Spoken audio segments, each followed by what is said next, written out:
And I always say, well, how much time do you got? So I'm gonna make a video today explaining how we got here. So to start off, I always loved rap music. My first introduction was Run DMC. We had a record player that my mom used to play Run DMC, and I used to be on the playground rapping like UB Inland to my friends. And then I also used to write music around that time. This is in grade school. I was probably 8 years old when I started writing my own music, like pop songs. But my girlfriends, I got them to sing my songs with me, and we would make like dance routines at recess and shit like that. I always fail to remember this. In high school, I was surrounded by a lot of artists as well.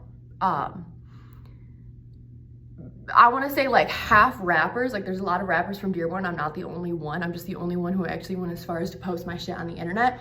But then also, I want to say like Screamo was a big thing in Dearborn in the circles that I was in. And I remember my classmates in Dearborn had a festival in Hamtramck at like the grade above us. Like if we were senior year, the grade above us, they had a house in Hamtramck, and they had Hateless Fest. They called it Hateless because I think it was like Hateless House.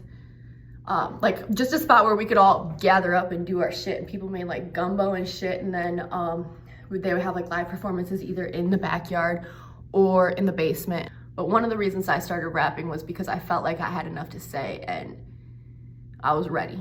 I was ready for show. Like, I was ready.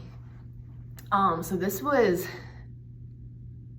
like 2015, 2016 that I was surrounded by rappers. Then I moved back home and went to Wayne State, and I finished my degree here. And I'm actually here right now. If I had a dry erase marker, I would see if I can solve that shit, because I'm willing to bag taking those classes. But I graduated from Wayne State, and while I was here in Midtown, I was working in the glassblowing community.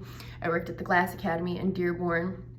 So I'm a part of the artist community in glassblowing at this time. And at that time, I was able to learn so much about like the economics of being an artist, the mentality and psychology of being an artist. You know, when I got good at writing was when I was getting paid to do everyone's homework in college.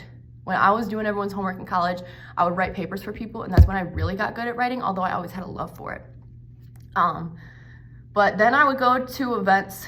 So I'm going to school in Midtown, working with the glassblowing community. Sometimes on Friday nights, I'll be up at the Russell with the glassblowers. I'm going to Dally in the Alley, part of the Midtown artist community, but I was like peripheral because I was running the QuickBooks. I was getting paid to manage the finances and like do a lot of the operational type of stuff for the glassblowers. So they looked at me as like, oh, Claire's not an artist, she's a math brain. Love art. There's something about color that does something to me. I love like pretty shit, and sitting at a computer is just not for me.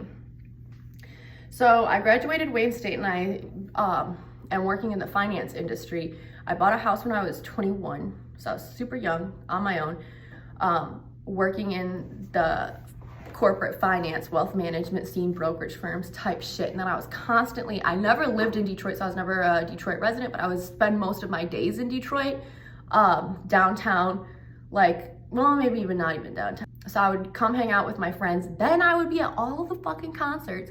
My favorite rappers, like as often as I could.